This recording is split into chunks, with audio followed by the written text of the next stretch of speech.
Previously in Room 8, Jewel of Depression. After storming into Room 8, Dag checked to see if his friend Gaipa was okay. Confirming that the hair was fine, Dag investigated the rest of the room. Dag soon discovered that nothing had been touched except for the suitcase on the table. He discovered many scratch marks upon its surface, and after pressing the black square, he discovered a small key hidden in a secret compartment. Using the small key, Dag opened the suitcase and was overwhelmed by what he saw inside. Inside was a piece of paper and also an NCDF weapon. Reading the piece of paper, Dag discovered that the suitcase belonged to Patrick Gonzalez, and also learned of his mission to expose the truth about an organization called ARC. Now positive that Patrick was murdered rather than suicide, Dag decided to take up on the mission himself. He immediately began investigating and thinking about on what the two clues left by Patrick mean, and trying to find out where the two keys are hidden within the apartment. Dag ventured down into Garn's room to search for the bear, but instead he discovered some incriminating evidence against the bear. A photo of Garn along with Patrick, and also a secret code on the back. On his way back to Room 8, Dag discovered that the room had again been broken into. However, he discovered who the culprit was this time, and confirming his fear, it was his friend, Garn. However, the bear refused to tell Dag why he snuck into the room, and left quietly, leaving Dag to his own thoughts. Later, Dag tried to demand answers from Serial, a teenage girl living in Room 2. However, the conversation didn't go all too well, resulting in Serial slamming the door in Dag's face.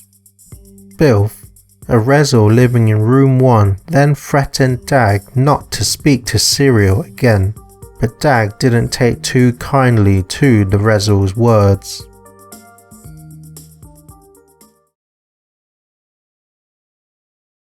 Chapter 6: Depression and Anxiety.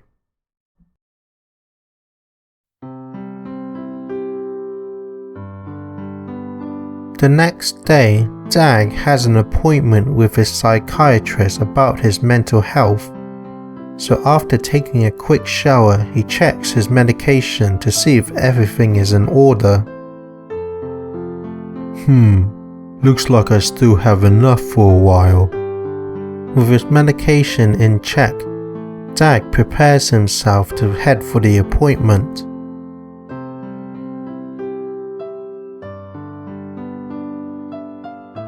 Realizing that Gaipa is still asleep in his bedding, Dag quietly makes himself out the room to not disturb his friend.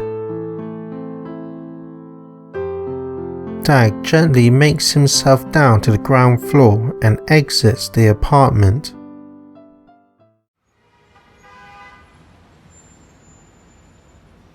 Now out in the busy surroundings of New City, Dag makes his way to the health clinic, which is just around the corner from the apartment.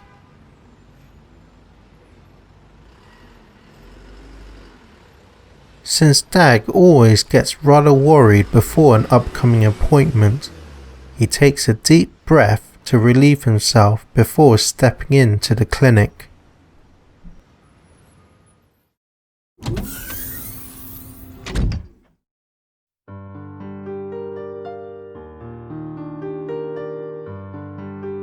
Hello, how may I help you? Yeah, I'm here to see Dr. Evans.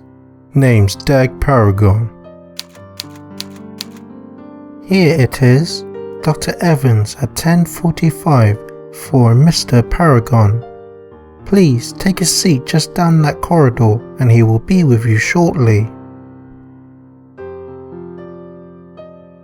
As Dag sits himself down in the room, he patiently waits until his name is called out by his doctor.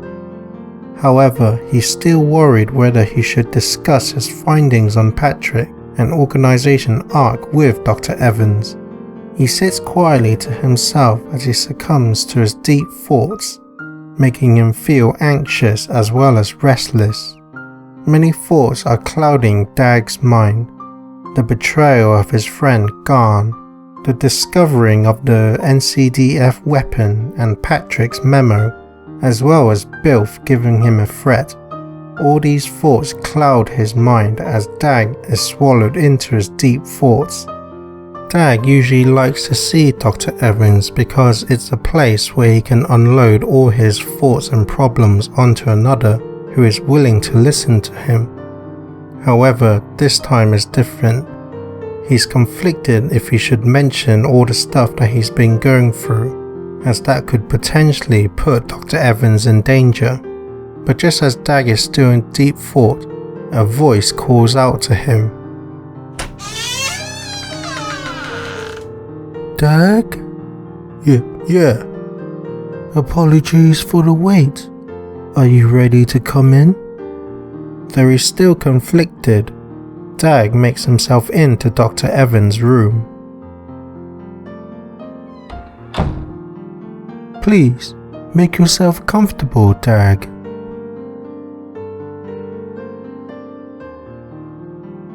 So, tell me, Dag, how have you been since the last time I saw you 4 months ago? Well, to be honest, I haven't been great. Please, in your own time, tell me if you can. Well, I've been feeling even lower and depressed lately. I don't really have much motivation or enjoy the things I do. Not even the usual things that I like. And are you still taking your medication as prescribed? Yeah, I'm still taking it twice a day, morning and night. And have they helped you in any way, you think? Well, I feel like they've been keeping me somewhat stable, but I still get a lot of ups and downs in my mood. Other than that, they mainly just make me feel tired all the time. Right. As you already know, the tiredness is caused from your depression and also the side effects from the medication. What about the intrusive thoughts? They're still constantly telling me negative things all day, every day. Right. And are they still telling you to harm yourself or others? Yeah. But you don't act on them. A few times I've come close, but no. And what about suicide? Are you still getting those sorts of thoughts? Definitely. There have been a few times I almost acted on them. But you won't, right? No. I've always managed to stop myself. Guyper is also always there to help me as well. Right, Guyper. The purple hair that lives with you, right? Yeah, he's always there to support me. Good. How is your appetite? I eat, but I don't really enjoy it as much as I would like to. However, I always say that I do whenever someone asks me though. So you pretend to smile and enjoy things even though they're not your true feelings? Yeah, I guess I just don't want to come across as rude or negative. Kinda hurts every time I do it though. I see. Earlier you said you feel more low and depressed than usual. Has there been anything that's happened to you recently to make you feel this way? Dag's chest suddenly has a sinking feeling, causing him to swell up and become hot and bothered. This was the question that he was dreading. Dr. Evans notices Dag's sudden freeze, as his face becomes red while staring blankly towards the ceiling. Dag's body language confirms to Dr. Evans that there's indeed something bothering the man. Take your time. You don't have to say anything that you don't want to. Dr. Evans tries to relieve some of the pressure off, as he doesn't want to put any more stress on his patient than Dag already has. He continues to sit quietly beside Dag, patiently waiting for a response. Dag takes a long moment to himself to sort through his troubling thoughts. He knows that bottling up all his feelings won't do him any good, so he finally decides to slowly let out some of the truth. Well, I'm sure you've heard about the man who committed suicide just outside the old museum a few days ago. Well, I was actually there that day. I see. That must have shaken you up pretty badly. Were you unharmed? I'm fine. I wasn't too near it when it happened. I see. I'm happy to hear that you're not hurt. It's very unfortunate what the man did and that you were there to witness it. But, Dag, please, don't let this experience encourage you to take your own life. Think how Guyper would feel. Dag then has a sudden freeze as his mind has quickly become clearer. Listening to Dr. Evans' wise words, he's never thought of it this way before. Dag doesn't even want to imagine how he would feel if something ever happened to his best friend, and realizes that it would be the same for Guyper if something ever happened to himself. After all, Dag's already experienced the distressing anxiety when he thought something had happened to Guyper when room 8 was broken into. Dag takes a deep breath and finally says, Yeah, you're right. I won't act on the thoughts of harming myself. Thank you for the advice. Overall, the session goes on for about 45 minutes, which is the usual amount of time Dr. Evans likes to spend with his patients. They are always very tense and exhausting, but Dag always feels a little better by releasing his bottled up thoughts inside. Dr. Evans continues to ask more questions, such as Dag's daily living and what sort of activities he does to keep himself occupied. Dag responds accordingly to the various questions and for the most part retains his composure throughout the session. However, Dag decides not to tell Dr. Evans about Patrick's suitcase and the organization he's investigating. In the end, he feels that this is very sensitive information and something that only he himself can resolve. By the end of the session, Dag feels better than when he came in. His body and mind feel clearer from releasing some of his deep thoughts and anxiety, which really lifts off the tension in his chest. Happy with this session, Dr. Evans encourages Dag to continue taking his prescribed medication and books Dag another appointment in 4 months' time, which is the recommended gap before seeing Dag off.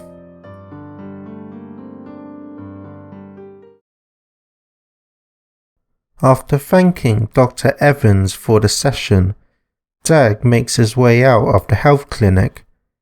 Now outside again, he naturally faces the dustbins across on the street. Staring silently at this sight, Dag has a sudden flashback run through his head. He remembers that chance encounter back when he was taking the rubbish out to this very trash bin many years ago.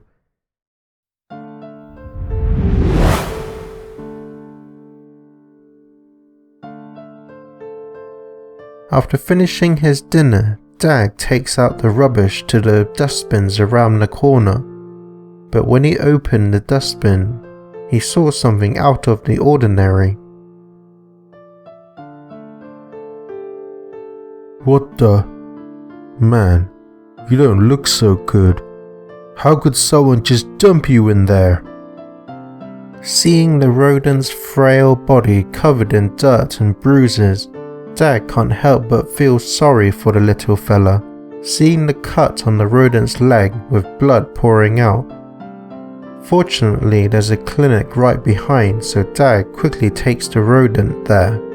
Fortunately, the clinic was able to treat the rodent, but with no one there to support the rodent, Dag took it upon himself to see the rodent every day for the next 2 weeks. Once the rodent was fully healed, it had nowhere else to go. However, during its recovery, it's grown quite the attachment towards Dag. This is the same for Dag as well. With their feelings shared, Dag decides to take the rodent back to his house. Soon after, he named the rodent Gaipa, and together they lived happily to this present day.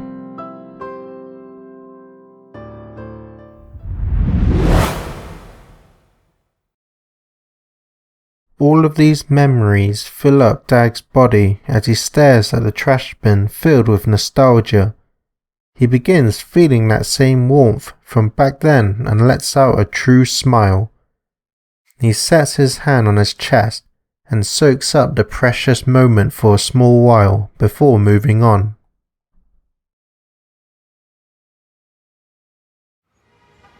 The walk back home is a peaceful one, even if there are all the usual busy happenings of the city around Dag. No interruptions along the way. Dag soon approaches the stable Mirage apartment. However, he sees a familiar figure standing just outside the entrance of the apartment. Ah, Daggy. Had some early business to take care of today, eh? But Dag ignores Kilrain. Due to their last encounters, Dag does not feel comfortable around the man. With Kilrain blocking the entrance to the apartment, Dag says, "Excuse me." However, Kilrain ignores the request and instead says, Have you ever thought about growing out your facial hair, Daggy?" What's this about? "Oh, I just thought, with your broad, manly chin, a stubble or beard would look rather nice on you." What's it to you if I have a beard or not? But Kilrain ignores Dag's question and tilts his head down slightly to focus his attention on Dag's exposed chest. You do have a manly, hairy chest, and a lot of beautiful white hair too." Dag quickly loses his patience with Kilrain. With each second getting more awkward, Dag begins to let out his frustration. "Get out of my way now. Move!" "Oh, getting angry again, are we? I like that." With his frustration now going over the limit, Dag can no longer keep his emotions in control. He suddenly lashes out towards Kilrain, as if his body is moving on its own. He tightly grabs the collar of Kilrain's jacket and pushes the man against the side of the apartment wall.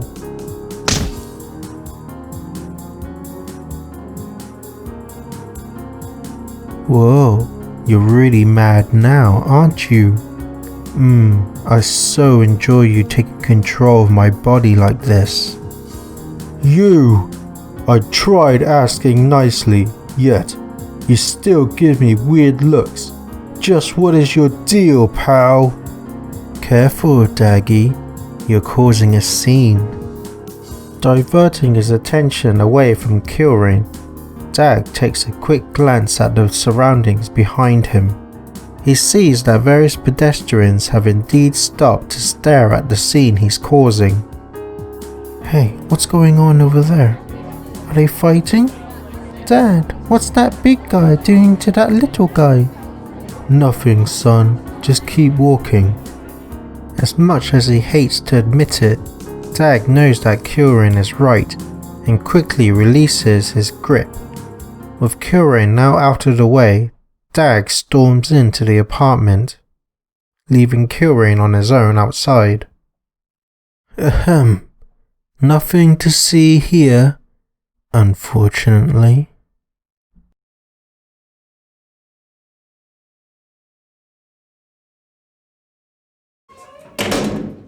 As Dag steps back into the reception, he begins to have a slight breakdown inside. As well as becoming hot and bothered all over, he also begins to tremble. His chest starts to pound violently, causing him to stagger in his breathing. Dag also begins to feel a bit lightheaded as dizzy spells start to swell inside his sensitive head, which blurs his vision a little. Unable to cope with all this anxiety and feelings all at once, Dag stumbles himself into one of the nearby chairs just beside the entrance doors. As he holds his chest with one hand and his heavy head with the other, the large man begins to process why he's feeling the way he is. Obviously, the awkward encounter with Kyorin just now is a breaking point for Dag. With the man pushing Dag to the limit and making him cause a scene in front of the staring pedestrians, Dag can't help but feel ashamed and frustrated at the same time. Okay, Dag. Relax. Calm down. Calm down.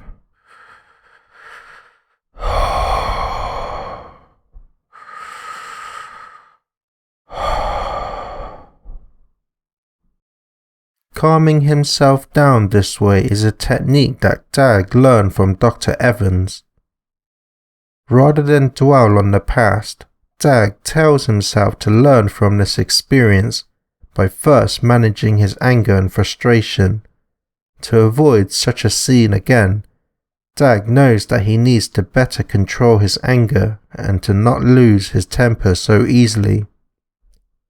After calming down a little, Dag continues to hold his chest and weary head to further support himself, both physically and mentally, until he's fully recovered.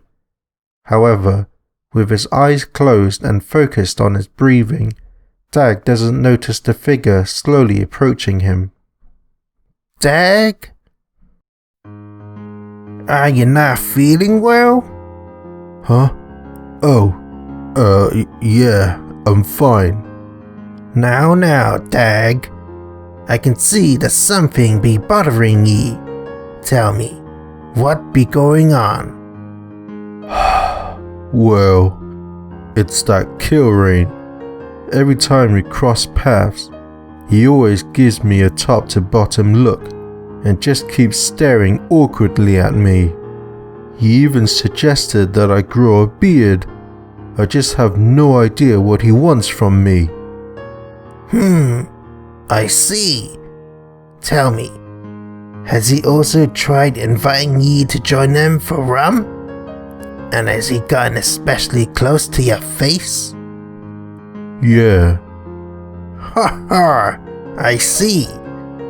Then you have not to worry about Dag. He has done this awkward behavior towards me as well.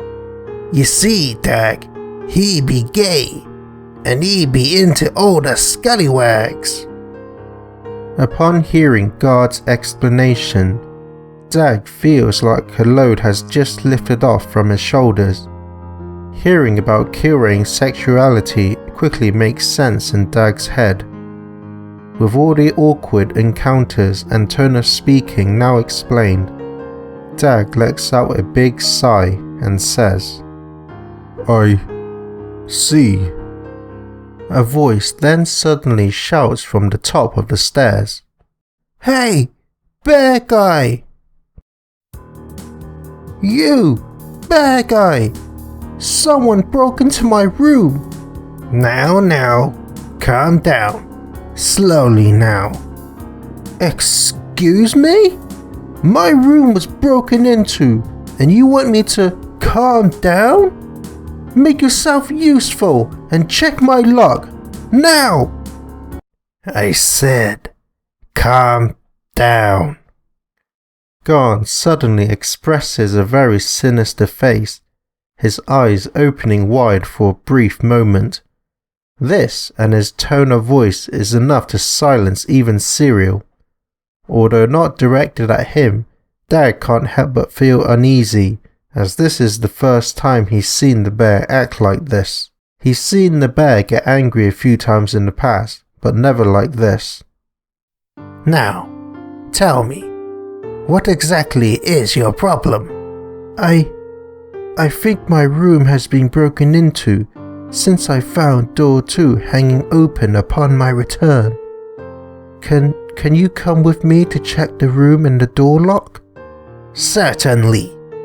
I shall see ye later, Dag.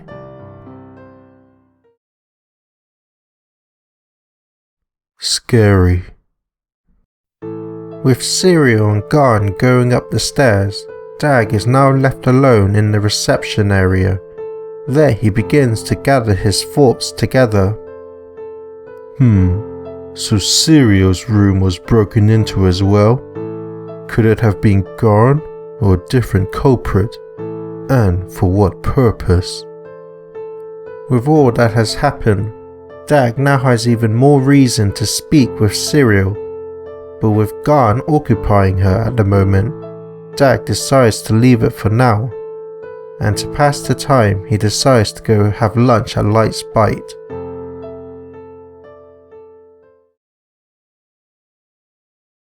Although he didn't have much of an appetite, Dag still managed to finish his lunch despite him not enjoying Bailey's delicious cooking as much as he would like to. After allowing his stomach to settle down, Dag decides to head back to room 8 to check on Guyper, but upon reaching the first floor, he catches Serial exiting room 2 as she locks it with a keycard.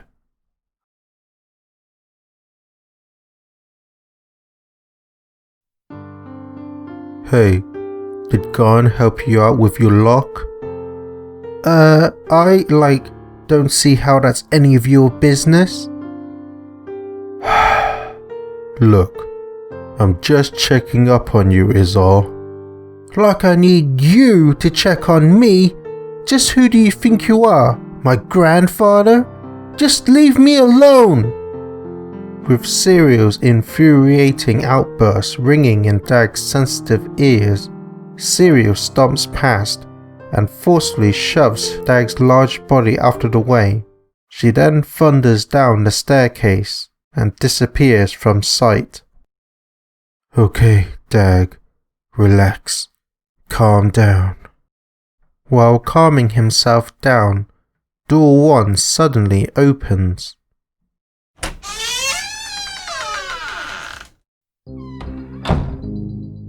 I thought I told you to stay away from her. I don't see how that's any of your business. As if copying Serial's attitude, Dag immediately feels ashamed of himself as he realizes just how immature it sounds coming from him. Of course, this isn't how he usually speaks anyway, so this response is very out of character for him.